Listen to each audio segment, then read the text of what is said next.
Assalamualaikum dan salam sejahtera semua. Saya Dr. Jamilah Hanum Abdul Qayyum, pembantu profesor dan ahli psikologi klinikal daripada Universiti Islam Antarabangsa Malaysia. Hari ini saya akan berkongsi mengenai kecelaruan personality atau dalam bahasa Inggerisnya personality disorders. Kecelaruan personality berakar umbi daripada cara berfikir dan tingkah laku tegar yang mengakibatkan perhubungan dengan orang lain terjejas. Kebiasaannya, ia sering menyebabkan tekanan bagi individu yang mengalaminya.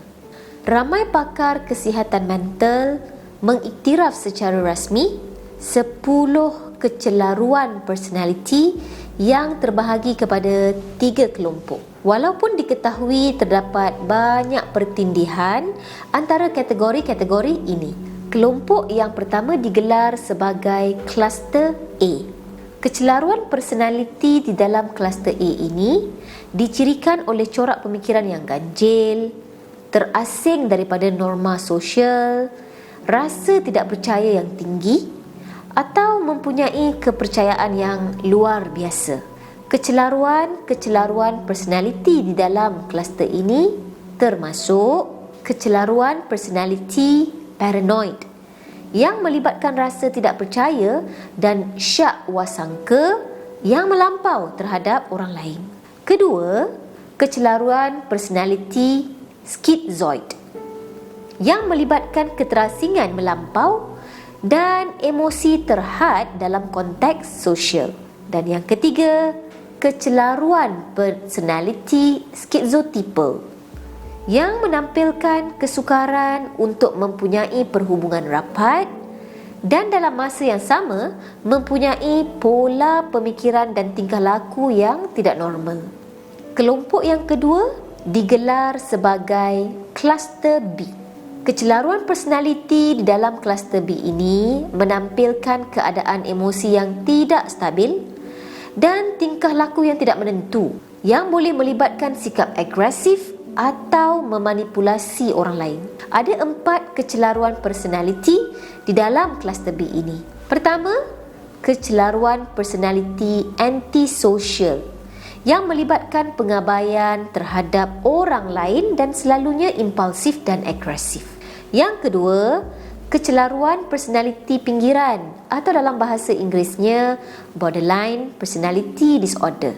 Ini dicirikan dengan ketidakstabilan dalam perhubungan, ketidakstabilan emosi dan ketidakstabilan imej diri. Ciri-ciri lain adalah sikap impulsif dan keupayaan untuk melakukan tingkah laku yang berbahaya.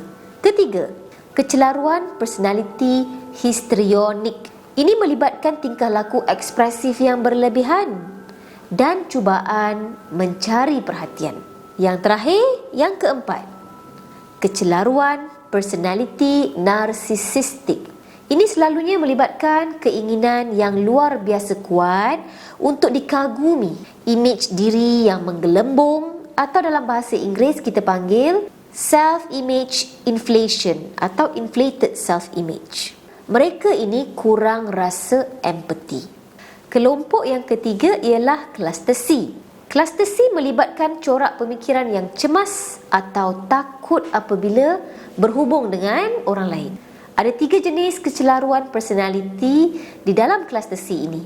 Yang pertama, kecelaruan personality mengelak atau dalam bahasa Inggeris kita panggil avoidant personality disorder yang mencirikan pengelakan perhubungan sosial yang rapat dan ketakutan terhadap apa yang orang lain fikirkan. Kedua, kecelaruan personality bergantung atau dalam bahasa Inggeris kita panggil dependent personality disorder.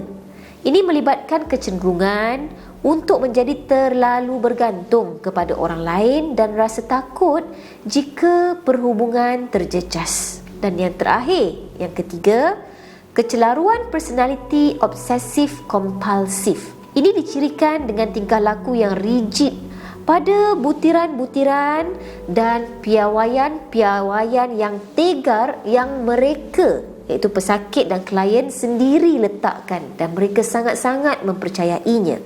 Kita akan masuk kepada topik memahami kecelaruan personaliti.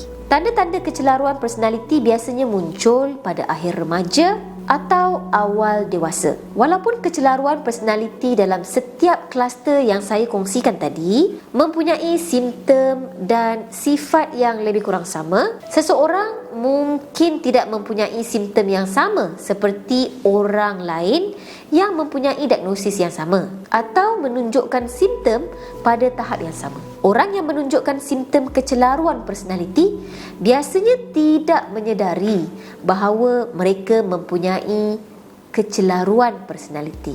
Mereka menganggap proses pemikiran Herod mereka, tindak balas emosi yang lebih daripada kebiasaannya dan tingkah laku yang tidak rasional adalah suatu perkara yang biasa dan normal pada mereka.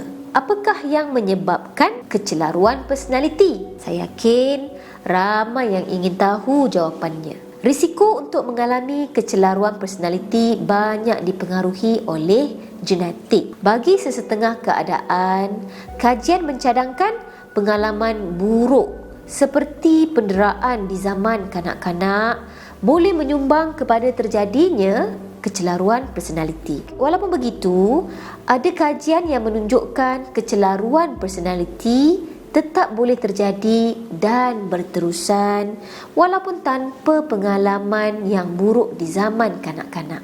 Bagaimana kita mahu mengurus dan merawat kecelaruan personaliti? Kecelaruan personaliti memberikan cabaran rawatan yang unik kepada ahli kesihatan mental. Kebanyakan mereka yang mempunyai kecelaruan personaliti mempunyai apa yang kita panggil sebagai ego sintonik. Apa maknanya ego sintonik ni? Ego sintonik bermakna pemikiran, perasaan dan tingkah laku seseorang yang serasi dengan konsep kendiri mereka. Disebabkan ego sintonik ini, pada permulaan sesi rawatan, pesakit atau klien mempunyai hanya sedikit atau tiada motivasi langsung untuk berubah. Namun begitu, ahli profesional kesihatan mental telah membangunkan dan menggunakan teknik terapeutik yang berbeza untuk membantu mereka yang mempunyai keadaan kecelaruan personaliti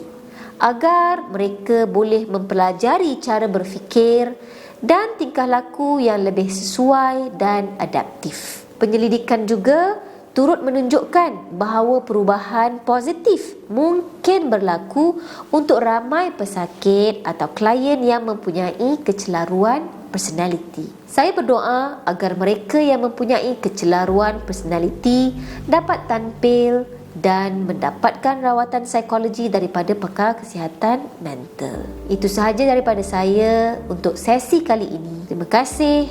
Assalamualaikum dan salam sejahtera.